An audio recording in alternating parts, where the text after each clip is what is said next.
Topic है हाँ। शिखर पर पहुंचने का कोई आसान रास्ता नहीं होता। जब आप अपनी गाड़ी लेकर सड़क पर निकलते हैं तो आपको ट्रैफिक जाम तो झेलना ही पड़ेगा। अगर आप स्वास्थ्य चाहते हैं तो आपको स्वाद का लालच छोड़ना ही होगा। आय होगी, आमदनी होगी तो आयकर भी चुकाना पड़ेगा। जीवन में आप जो कुछ भी चुनते हैं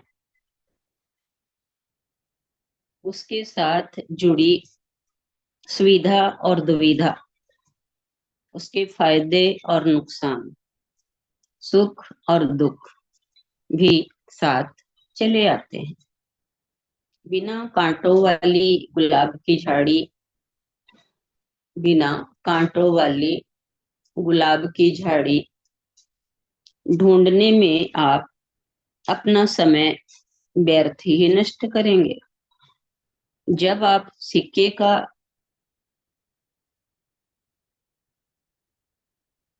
जब आप सिक्के का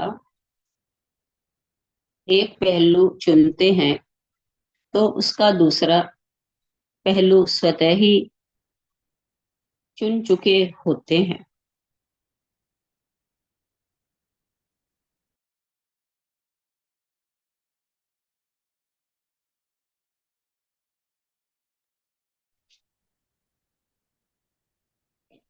एक कष्ट रहित, दुख रहित जीवन की इच्छा न करें।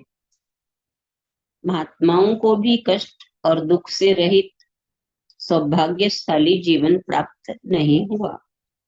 ऐसा कोई जीवन होता ही नहीं। इच्छाएं जितनी बड़ी होंगी, समस्याएं उतनी ही उनसे भी बड़ी होंगी। जब आप चहलकदमी करना चाहते हैं तो शायद ही कोई समस्या हो, लेकिन जब आप मैराथन दौड़ना चाहते हैं तो स्पष्ट है कि आपके सामने ऐसे कई मुद्दे आ खड़े होंगे जिनसे आपको निपटना होगा। जब आप केवल अपना वजूद बनाए रखना चाहते हैं तो आपके सामने कुछ छोटे मोटे मुद्दे ही आएंगे, लेकिन जब आप अपनी भीतरी शक्ति के उच्च स्तर पर जीना चाहते हैं तब आपको बड़े बड़े मुद्दों से दो चार होना होगा। किसी छड़ी का एक सिरा उठा लेने से उसका दूसरा सिरा भी आप उठा चुके होते हैं। यदि आप तराशे जाने के लिए तैयार हैं तभी आप पूजनीय मूर्ति बन सकते हैं। शिखर पर पहुंचने का कोई आसान रास्ता नहीं है, और जो शिखर पर पहुंचे हैं वे आसानी से नहीं पहुंचे हैं। आखिर इतिहास पढ़ने वालों और इतिहास रचने वालों में फर्क तो होता ही है। बाइबल का अध्ययन करने वाले एक समूह में मेलकाई 3:3 पढ़ा गया।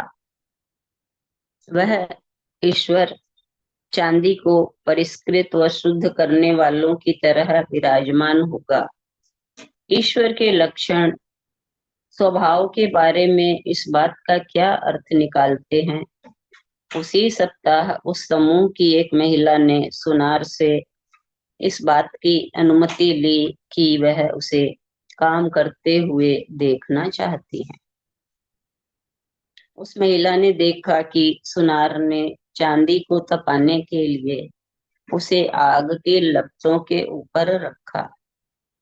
सुनार ने बताया कि चांदी की लपटों के बीचों बीच ठीक उस जगह पर थाम कर रखना पड़ता है जहां आग की लौ सबसे गर्म होती है, ताकि चांदी का सारा खोट उसकी अशुद्धता जलकर राख हो जाए। उस महिला ने सुनार से पूछ लिया कि क्या यह सच है कि उसे इस दौरान पूरे समय आग के सामने बैठे रहना पड़ता है।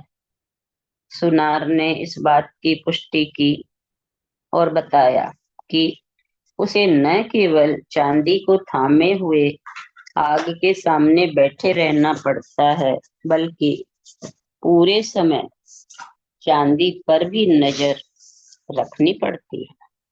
यदि चांदी ज्यादा समय तक आग की लपटों के बीच रही तो नष्ट हो जाएगी। तब उस महिला ने पूछा, आपको कैसे पता चलता है कि चांदी पूरी तरह से शुद्ध और परिष्कृत हो गई है? तब वह मुस्कुराया और बोला, ओह, यह तो बड़ा आसान है। जब उसमें मेरी झलक दिखने लगे जब उसमें मेरी झलक दिखने लगे। आप यदि जीवन की गर्माहट महसूस कर रहे हैं, याद रखें, ईश्वर आप पर नजर रखे हुए है। बहुत सुंदर बात है, सुने। यदि आप जीवन में गर्माहट महसूस कर रहे हैं तो याद रखें, ईश्वर आप पर नजर रखे हुए है और वह तब तक आप पर नजर रखेगा जब तक कि वह आप में अपनी खुद की छवि नहीं देख लेता। हर व्यक्ति के भीतर एक पैगंबर रहता है, सोया हुआ। ईश्वर इंसान बना है ताकि इंसान फिर से ईश्वर बन सके।